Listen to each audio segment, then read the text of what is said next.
Bismillahirrahmanirrahim. Assalamualaikum warahmatullahi wabarakatuh. Alhamdulillahi rabbil alamin. Wabihi nasta'inu ala umur dunya wad din. Wassalatu wassalamu ala asyrafil anbiya'i wal mursalin. Wa ala alihi wa ashabihi ajma'in. Wa man tabi'ahum bi ihsanin ila yaumiddin. Amma ba'd. Hadirin jemaah azakumullah, pada kesempatan kali ini kita kembali untuk melanjutkan pembahasan kita terkait kemarin ada beberapa jamaah yang bertanya hukum menjadi imam padahal imamnya tidak disukai oleh jamaahnya.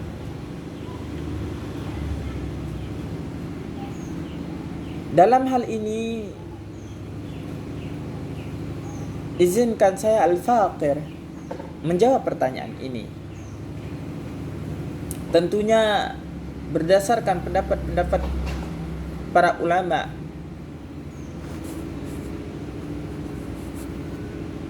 Pendapat yang pertama adalah apabila mayoritas jamaahnya tidak menyukai imam tersebut, maka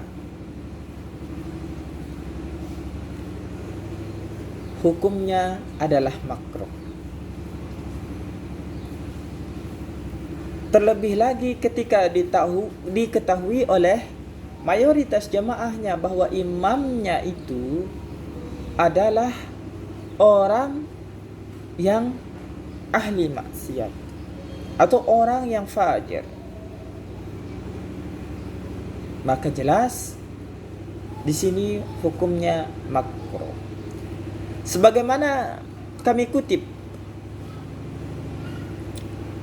di dalam Al-Muhadzab fil Fiqh Imam Syafi'i, yaitu dalam kitab Al-Muhadzab Fikih Imam Syafi'i dijelaskan wa yukrahu ay yusalli ar-rajulu biqaumin wa aktsaruhum lahu karihun, maka makruh hukumnya seseorang mengimami suatu kaum sedangkan mayoritas daripada kaum tersebut tidak menyukainya menjadi imam. Hal ini berdasarkan hadis Nabi Muhammad sallallahu alaihi wasallam yang diriwayatkan oleh Ibnu Abbas radhiyallahu anhu. An-Nabi sallallahu alaihi wasallam qaal: "Thalathatun la yarfa'u Allahu salatuhum fawqa ru'usihim." Ada 3 kelompok yang Allah Subhanahu wa taala tidak mengangkat salat mereka melebihi daripada kepala mereka.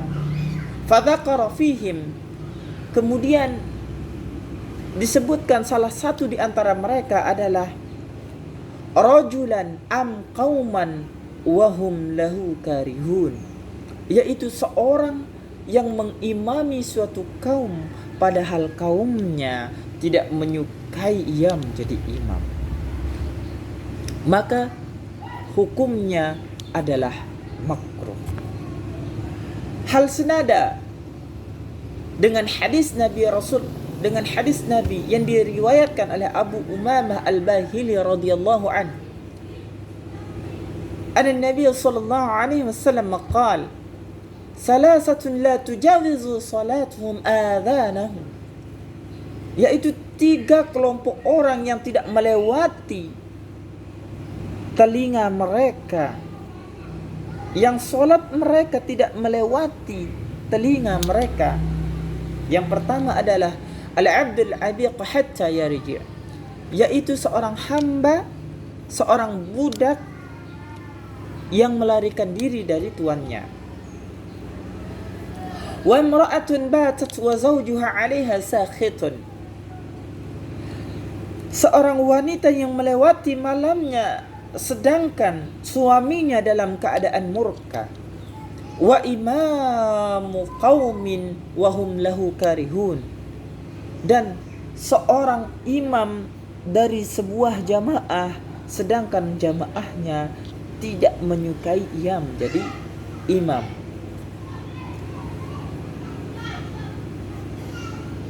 maka dihukumi makruh. Dengan catatan di sini dijelaskan a'immatum zalimatun. Imamnya adalah orang yang zalim, orang yang suka berdusta, orang yang ahli maksiat. Dihukumi makruh. Fa amma man aqama sunnah fa innamal itsmu ala man karihahu. Lalu bagaimana kalau imamnya adalah orang yang senantiasa menegakkan sunnah, maka kebenciannya, maka dosanya kembali kepada orang yang membenci. Hati-hati membenci seorang imam di sini. Lihat dulu. Kalau imamnya bagus, dia paham agama, jujur. Kalau ada orang yang membencinya, maka celaan dia, dosa membencinya akan kembali kepada orang yang membencinya. Hati-hati.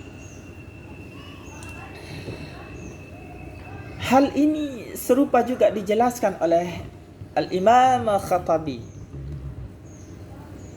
Qalat yashbahu ay yakuna al-wa'id. Maka hadis tentang ini yang lebih mendekati ancaman ini adalah ar-rajulu laysa min ahli al-iman, yaitu seorang laki-laki yang menjadi imam padahal ia tidak layak, apalagi sampai dia memaksa diri, fayaqtahimu fiha, dia menerobos pagah, dia masuk menjadi imam. Aku paling soleh ini, maka hukumnya adalah makruh. Wa yataghallabu 'alaiha, dia memaksakan dirinya menjadi imam aku. Hatta yakrahun nasu imamat, sampai para jamaahnya tidak menyukai dia itu menjadi imam. Maka kembali lagi hukumnya adalah makruh.